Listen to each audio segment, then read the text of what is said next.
सुदामा जी महाराज।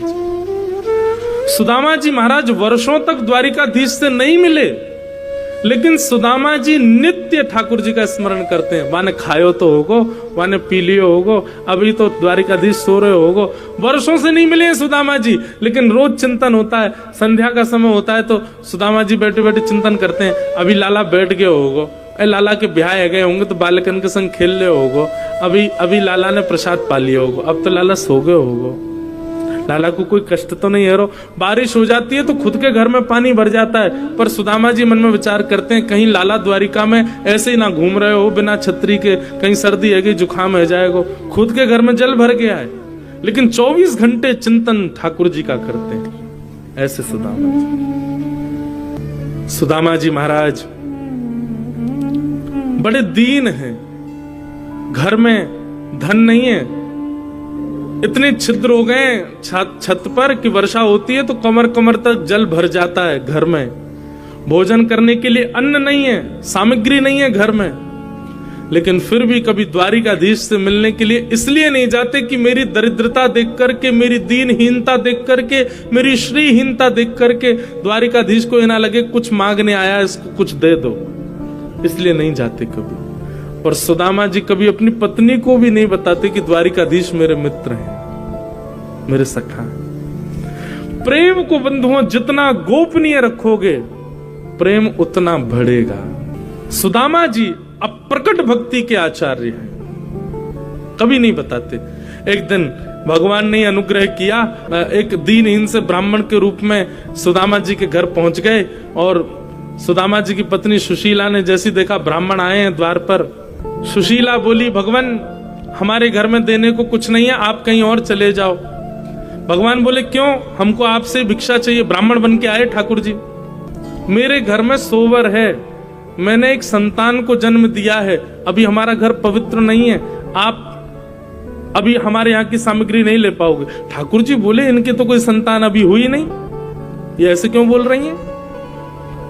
ब्राह्मण बन के आए तो भगवान बोले अच्छा तो 3-4 दिन बाद सोवर उठ जाएगा तब आ जाऊं। सुदामा जी की पत्नी बोली नहीं, हमने दरिद्र पुत्र को जन्म दिया है, उसका सोवर जीवन पर्यंत रहेगा। दरिद्र पुत्र को जन्म दिया है मैंने, मतलब कह रही है कि पुत्र को जन्म, वो कहना ऐसा चाहती है कि हमारे घर में दरिद्रता है, श्रीहीनता है, देने के लिए कुछ नहीं और ये जीवन पर्यंत रहेगा, इसलिए आप कभी मत आना मांगना। तब भगवान जो ब्राह्मण के रूप में गए थे उन्होंने कहा अरे सुशीला तुम बड़ी भोली हो, तुमको नहीं पता द्वारिकाधीश को जानती हो। सुशीला बोली उनको कौन नहीं जानता, पूरे विश्व के राजा भगवान है साक्षात। बोले वो तुम्हारे सुदामा जी के घनिष्ठ मित्र हैं, घनिष्ठ सखा हैं, इतने घनिष्ठ सखा हैं और तुमको विश्वास नहीं होता तो अपने पति के सामने जाकर के केवल द्वारिकाधीश का नाम ले देना, देख लेना उनके चेहरे का हाव भाव ही बता देगा, उन्होंने तुमसे छुपाया है आज तक। द्वारिकाधीश उनके सखा हैं, कभी अपने पति को भेजो द्वारिकाधीश के पास, द्वारिकाधीश कृपा करेंगे, पूरे विश्व पर कृपा करते, तुम्हारे घर पर नहीं करेंगे। ये योजना भगवान ने बनाई थी, सुशीला के मन में कोई बात थोड़ी थी, भगवान ही ब्राह्मण के रूप में आए और आकर के सुशीला को ये बात बता के गए। सुशीला बोली अच्छा।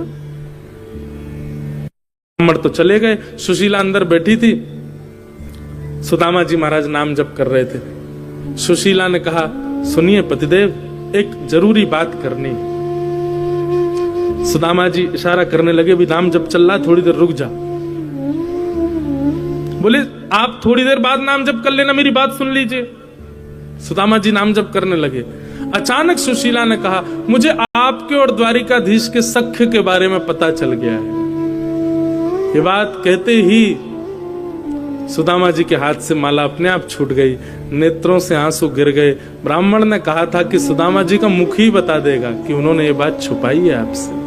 सुशीला ने जब नेत्रों में अश्रु देखे और सुदामा जी की स्थिति देखी, वो समझ गई कि ब्राह्मण सत्य कह के गया। भगवान आप क्यों ऐसा कर रहे हैं, द्वारिकाधीश आपके सखा हैं, वो पूरे विश्व का भरण पोषण करते हैं, आपने कभी मुझे नहीं बताया, कभी उनके पास नहीं गए, आज तक मुझे लेकर के नहीं गए, क्यों? आपको अच्छा लगता है बच्चे भूखे सोते हैं, हमारे घर में 4-4 दिन तक भोजन नहीं बनता।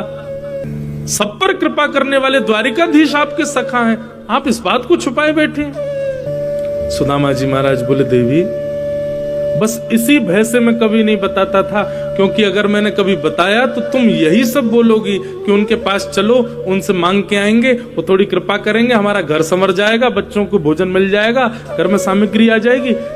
ये सख्यता का उपहार मांगने जाऊं मैं कृष्ण से कि मेरे घर की सारे आर्तों को दूर कर दो? मैं काय बात का सखा फिर?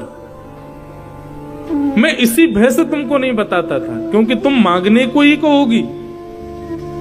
और मेरा सख्य ऐसा नहीं कि मैं कृष्ण को ये कहने जाऊं कि मेरे घर में ये भरण पोषण कर दो या ये कर दो, और मैं कुछ ना भी कहूंगा, वो अंतर्यामी है, देख करके समझ जाएगा, फिर दे देगा, तो मुझे ऐसा लगेगा कि मैंने अपनी सख्यता को निभाया नहीं। कष्ट पड़ने पर, विपत्ति पड़ने पर मैंने उनको याद किया। मैं विपत्ति सह लूंगा, कष्ट सह लूंगा, लेकिन मेरी दरिद्रता को वो पूर्ण करे, आकर के मेरे आर्तों को पूर्ण करे, इसलिए मैं उनके पास नहीं जाऊंगा। और इसलिए मैं किसी को बताऊंगा भी नहीं कि वो मेरे सखा है। मुझे इतनी कामना नहीं है उनसे। ये सुदामा जी का प्रेम है। वो जीवन पर्यंत भूख में निकाल देंगे, जीवन पर्यंत टूटे हुए घर में रह लेंगे, लेकिन कृष्ण के पास इसलिए नहीं जाना चाहते हैं कि मेरे आर्तों को वो पूर्ण करे। ये मेरे सख्य का भाव नहीं है। आज द्वारिकाधीश यानी सोने की नगरी में रहते हैं। द्वारिकाधीश के बच्चे यदि 56 भोग पाते हैं तो ये सुदामा जी की देन है द्वारिकाधीश को। कैसे? जब दोनों कृष्ण और सुदामा विद्यालय में पढ़ते थे, एक दिन भृगु ऋषि भिक्षा मांगने के लिए पधारे। गुरु माने उसी समय 2 पोटलियों में चने रखे थे। लोग कहते हैं कृष्ण ने श्राप दिया था सुदामा को कि मेरे हिस्से का चना खा गया तो दरिद्र हो जाएगा। भृगु ऋषि भिक्षा मांगने के लिए आए। ब्राह्मणी से आकर के कहा, भिक्षाम देहि माते। ब्राह्मणी ने सोचा मन में, ये तो ऋषि हैं, कहीं और भी भिक्षा मिल जाएगी तो चल जाएगा। अब विद्यालय में इतनी सामग्री नहीं है, 2 पोटलियां चने की हैं, वो भी कृष्ण सुदामा के लिए, वो भी इनको दे दूंगी तो बच्चे बेचारे वन में क्या खाएंगे? पुष्प तोड़ने के लिए वन में जा रहे हैं। और गुरु माँ ने निवेदन कर दिया, भगवान आप फिर कभी आ जाना, अभी तो हमारे पास देने को कुछ नहीं है। भृगु ऋषि थोड़ी दूर गए, जाकर के नेत्र बंद करके देखा, इतने बड़े गुरुकुल में हमको देने के लिए भिक्षा नहीं है। तभी उनको दिव्य दृष्टि से दिखा कि 2 पोटली चने की रखी हैं, जो कि कुछ बालकों के लिए माँ ने लोभवश बचा के रखी है। श्राप दे दिया भृगु ऋषि ने, माँ जिन बालकों के लोभ में आकर के तुमने, मोह में आकर के मुझे भिक्षा देने से मना किया है ना, मैं श्राप देता हूं, इन चनों को वो बालक खाएंगे, इन चनों को खाते ही वो श्रीहीन हो जाएंगे, लक्ष्मी चली जाएगी उनके घर से। सुदामा जी वहीं एक वृक्ष के नीचे बैठ करके तुलसी तोड़ रहे थे, और सुदामा जी ने ये श्राप सुन लिया कि भृगु ऋषि ने श्राप दिया है, उन चनों को जो पाएगा वो श्रीहीन हो जाएगा। दौड़ करके आए, देखा कि कहां है चने, किसके लिए चने। तभी जैसे ही सुदामा जी आए दौड़ते हुए, हाँफते हुए, तुरंत माँ ने आकर के, सुदामा मैं तुझे ही ढूंढ रही थी, ये ले, ये चने की पोटली है, ये एक तेरी एक कन्हैया की है, और उसको खिला देना। मैंने उसको भी बता दिया है, तुम दोनों वन में जा रहे हो लकड़ी तोड़ने के लिए, आदि सब सामग्री लेने, प्रेम से पा लेना। इतने में ठाकुर जी भी आ गए। हाँ सुदामा जी आप धल लो, प्रेम से पाएंगे वन में। अब सुदामा जी कुछ कहते तो मन में विचार करते, यदि मैंने बता दिया तो ये पोटलियां फिकवा दी जाएंगी तो अंकुरित हो जाएंगे, अंकुरित होकर कोई और खाएगा, वो श्रीहीन हो जाएगा। और कृष्ण के पक्ष के भी चने इसमें हैं। सुदामा जी ने मन में विचार किया, आज अपने सखा को सख्यता का उपहार देने का दिन आया है। और वन में जैसे सुदामा जी और कृष्ण गए, एक ऊंचे वृक्ष की डाल देख करके सुदामा जी समझ गए, बोले कन्हैया वृक्ष में चढ़ने में बड़ा ढीला है, देरी से चढ़ पाता है। सुदामा जी बड़े निपुण हैं। एक ऊंचे वृक्ष को देख करके सुदामा जी दौड़ करके उसके ऊपर चढ़ गए, जाकर के डाल पर बैठ गए। ठाकुर जी धीरे धीरे चढ़ रहे थे नीचे से, इतने में सुदामा जी ने पोटलियां खोली और लेकर के चने भरने लगे मुख के अंदर। ठाकुर जी ने चढ़ते चढ़ते देखा, ए सुदामा अकेलो खा रहा हो, एक पोटली मेरी है, वो धर लियो बचा के, मैं आ रहा हूं, पर बहुत तेज भूख लगी है, मैं भी पाऊंगा। सुदामा जी मन में विचार करने लगे, लाला तू सदा प्रसन्न रहे, लक्ष्मी में खेले, लक्ष्मी तेरी पत्नी बने, तू सदा तेरे जीवन में कोई कष्ट संकट नहीं आवे, मेरे बट की भी लक्ष्मी तेरे पास आ जाए, ऐसो मेरो उपहार है तुमको। और ठाकुर जी के पक्ष के चने भी ठाकुर जी देखते रह गए, सुदामा जी सब पा गए। भगवान भले ही नाराज हुए, भगवान भले ही सुदामा जी से रूठ गए, भगवान ने भले ही कुछ अपशब्द कहे, पर सुदामा जी ने ठाकुर जी को गले से लगा लिया। बोले लाला तू बस सदा खुश रही हो, तू सदा प्रसन्न रही हो, तेरे जीवन में कोई कष्ट नहीं आवे, बस ये मेरी मंत्रणा है। बोले काय बात की मंत्रणा तेरी, तू मेरे पक्ष के चना खा गए हो और यूं कह रहे हो कि मैं सुखी रहूं। सुदामा जी रोने लगे, कैसे बताऊं श्याम सुंदर। कुछ दिनों के बाद विद्यालय छूट गया और ठाकुर जी मथुरा चले गए, सुदामा जी वापस अपने स्थान को चले गए। धीरे धीरे धीरे सुदामा जी के घर की सब श्री चली गई, श्रीहीन हो गए। सब दुखी होते हैं पर सुदामा जी दुखी नहीं होते। क्यों? क्योंकि सुदामा जी को पता है मेरी जितनी श्री है वो सब जा कहां रही है, वो ठाकुर जी के पास जा रही है, ये मैंने उपहार दिया है। आज पत्नी ने सौगंध दे दी, बोले तुमको जाना पड़ेगा द्वारिकाधीश के पास, जाओ, मेरी सौगंध है तुम्हें। सुदामा जी तो नहीं चाहते थे कि इस भाव से जाऊं कि कुछ दें, लेकिन पत्नी ने सौगंध दी तो सुदामा जी एक पोटली लेकर के आई थी, वो लेकर के चलने लगे द्वारिका की ओर। रास्ता भटक गए, चलते चलते महीनों लग गए। तब एक नदी के किनारे सोए, परंतु जब उठे तो द्वारिकापुरी पहुंच गए थे। जय श्री कृष्ण नाम की ध्वनि चारों ओर गूंज रही थी। सुदामा जी ने पूछा, भैया ये कौन सी नगरी है, हम तो कहीं नदी किनारे सोए थे, यहाँ कैसे पहुंच गए? तो किसी ने बताया, बोले भगवान ये द्वारिकापुरी है, द्वारिकाधीश की नगरी द्वारिकापुरी है। द्वारिकापुरी का नाम सुनते सुदामा जी तो नाचने लगे, नृत्य करने लगे, आनंदित हो। अब कन्हैया नहीं भी मिलेगो तो भी मेरो मन राजी रहेगो। क्यों? मैं द्वारिका तो पहुंच गयो, शायद इन्हीं मार्गन पे कन्हैया घूमता होगो, इन्हीं रस्तान ते जाता होगो, इन्हीं लोगन ते मिलता होगो, इन सबन ते मैं मिल लियो, मेरो मन तो शांत है गयो, चलूं वापस, बस मेरो काम तो है गयो।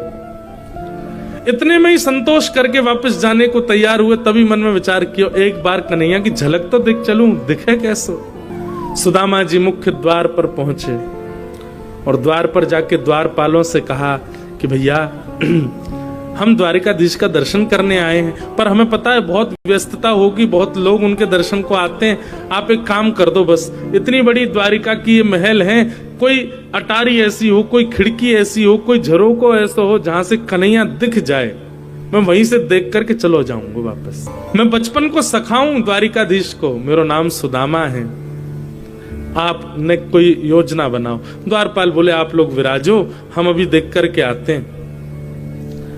और द्वारपालों ने जाकर के द्वारिकाधीश को बताया, द्वार पर एक दीनहीन सा ब्राह्मण आया है, उसकी एक एक हड्डी गिनी जा सकती है, तन के वस्त्र फटे हुए हैं, पैरों में छाले पड़े, लगता है बहुत दूर से चल के आया है, पर उसके मस्तिष्क का तेज बताता है त्रिकाल संध्या करता होगा ब्राह्मण, पर स्थिति बताती है कि ज्यादा धनवान नहीं है।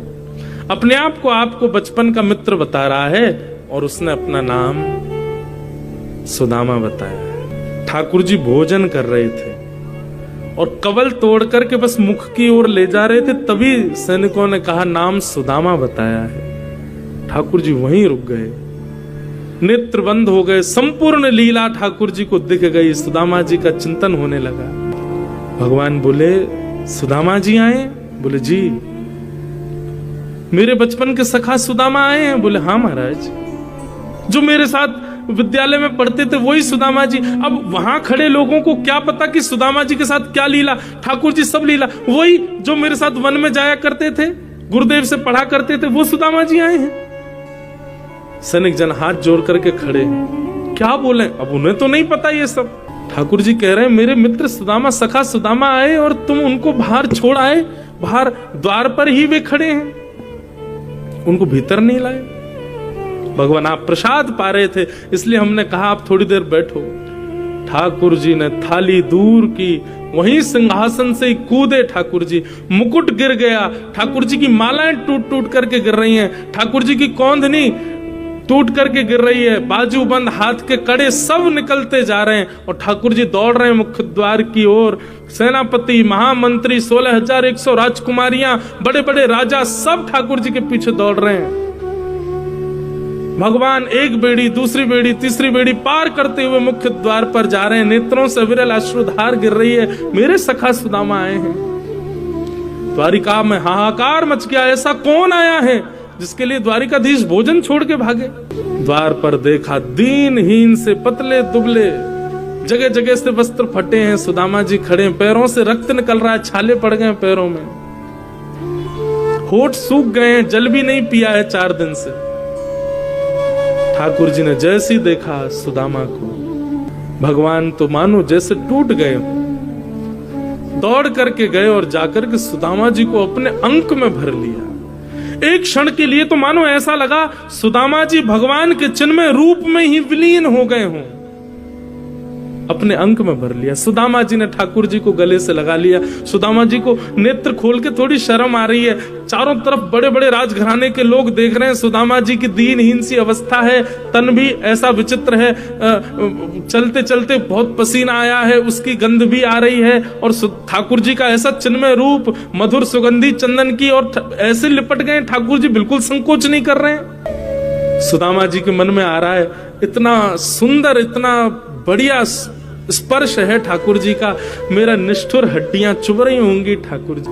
सुदामा जी दूर करते हैं लाल जी को, लाल जी फिर पकड़ करके अपने अंग से लगा लेते हैं। सुदामा जी बार बार ठाकुर जी के हाथों को दूर करते हैं और ठाकुर जी फिर पकड़ करके अपने अंक में ले लेते हैं। इस दृश्य को देख करके पूरी द्वारिका भाव विभोर हो गई, सबके नेत्र सजल हो गए। सुदामा जी के सुंदर उस रूप को देख करके ठाकुर जी ने अपने मानो नेत्रों के आंसुओं से ही सुदामा जी का जलाभिषेक कर दिया हो, इतने रोए ठाकुर जी। हाथ पकड़ करके सुदामा जी को अपनी द्वारिका नगरी में भीतर अपने सिंहासन की ओर लेके जा रहे हैं। रास्ते में सुंदर नगाड़े बजाने वाले अंदर खड़े हैं, पुष्पादि वर्षा करने वाले सब स्तब्ध खड़े हैं। ठाकुर जी उनको डांट के तुम चुप क्यों, पुष्प वर्षण करो, नगाड़े बजाओ, सुंदर मंगल वाद्य बजाओ। आज हमारी द्वारिका को पवित्र करने के लिए सुदामा जी पधारे। सुदामा जी आए, भाई स्वागत करो। स्वयं ठाकुर जी मार्ग दिखाते हुए सुदामा जी को लेकर के आए। सुदामा जी ने भीतर आकर के स्वधर्मा सभा को जब देखा, सुदामा जी तो नीचे आसन पे ही बैठने लगे। ठाकुर जी ने लेकर के गए और द्वारिका के सिंहासन पर उनको बिठाया। सुदामा जी बोले, लाला मैं इतना योग्य नहीं हूं, ये सबको अधिकारी नहीं हूं भैया, ये सब सम्मान मेरे लिए नहीं है, ये सब काहे को कर रहे है? ठाकुर जी बोले, कौन किसके योग्य है मैं बहुत अच्छे से जानता हूं सुदामा जी, मुझे बताइए मत, बैठो। लक्ष्मी, रुक्मणी जी को आज्ञा की जाइए, पात्र लेकर के आओ, जल लेके आओ, चरण धोने। सुदामा जी बोले, लाला तेरे हाथ जोड़ूं, चरण मत धो। बोले, नहीं नहीं चुपचाप बैठे रहो, और ज्यादा बोलोगे तो मुंह पे अभी पट्टा बांध दूंगा आपके, चुपचाप बैठे रहो, जो कर रहा हूं करने दो, बहुत दिन बाद हाथ पड़े हो मेरे। और सुदामा जी के चरणों को जैसे ही ठाकुर जी ने उठाया पात्र में रखने के लिए, भगवान ने चरण देखे, पूरे चरण छिले हुए हैं, कांटे लगे हुए हैं, घाव हो गए चरणों में। इतने भाव विभोर हो गए ठाकुर जी चरण देख करके, आंखों के अश्रुओं को रोक नहीं पाए, और वही अश्रु बिंद सुदामा जी के चरणों में गिरने लगे। जैसे जैसे ठाकुर जी के बिंदु गिरे, वहां वहां से सुदामा जी के सुंदर घाव ठीक होते जाएं। देख सुदामा की दीन दशा, करुणा करके करुणानिधि रोए, पानी परातु को हाथ छुयो नहीं, नैनन के जल सो पग धोए। और जो थोड़ा बहुत जल इकट्ठा हुआ पात्र में, भगवान ने रुक्मणी आदि सब पटरानियों को कहा, सुनिए इस जल को पूरी द्वारिका के कोने कोने में छिड़क करके आओ। सुदामा जी के चरणों का चरणामृत है, एक एक बूंद सब लोग पा लेना, सब जगह बांट देना, पूरी द्वारिका में छिड़क देना, समुद्र में छिड़क देना, गोमती जी में छिड़क देना, हमारे महल में छिड़क देना, सब पवित्र हो जाएगा। सुदामा जी के चरण की सुंदर जल है। सुदामा जी देख करके कह रहे, लाला जी सब कहा कर रहे हो भैया, मैं इतना योग्य नहीं हूं। भगवान नीचे बैठे हैं, सुदामा जी ऊपर बैठे हैं, और ठाकुर जी बात कर रहे हैं अपने सखा से। सुदामा जी आपको ब्याह है गयो? हाँ लाला ब्याह है गयो। और हमारे भतीजे? बोले हाँ 2 बालक हैं। अच्छा ब्याह में नहीं बुलाया हमको?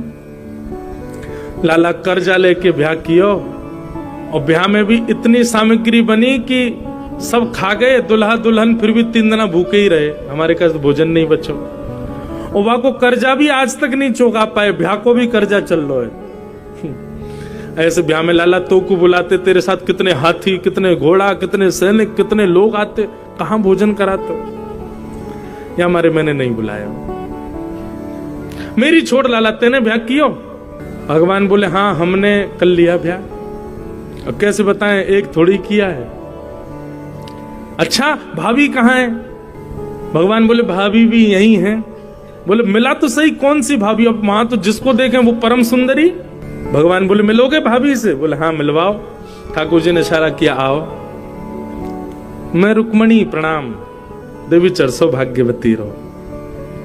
मैं जाम्बती प्रणाम, देवी चरसो भाग्यवती रहो। मैं सत्यभामा प्रणाम, देवी चरसो भाग्यवती रहो। मैं कालिंदी यमुना प्रणाम, देवी चरसो भाग्यवती रहो। मैं भद्रा प्रणाम, मैं लक्ष्मणा प्रणाम, मैं मित्रवृंदा प्रणाम।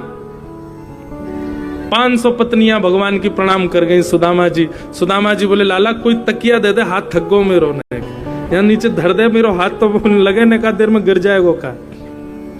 ठाकुर जी ने मसनत असनत लगा दी हाथ के नीचे, यूं ही आशीर्वाद देते रहो।